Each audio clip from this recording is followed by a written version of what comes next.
好，一起祷告。耶稣，我们谢谢你，我们感谢你，主啊，透过今天的经节，我们知道你爱我们。主啊，在3000多年前，你爱这群以色列人。主啊，你至今仍让我们每一个相信你的人。主啊，就连那不相信你的，主你预备他的道路，让他有一天能够回到你的家，成为你的子。谢谢你，我们献上我们最大的感谢。当我们在看律法的时候，我们不是看到一堆限制，而是看到你背后有一个最大的爱。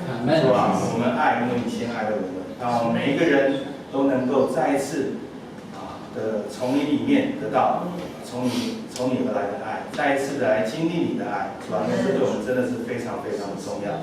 我们献上我们的感恩，也保守今天来到你脚前的所有的弟兄姐妹，都能够在未来的一周里面有非常好的表现。主啊，让我们有更多力量来爱你，也来爱我们身边的人。谢谢主，这样祷告奉靠耶稣基督得胜的名。阿门。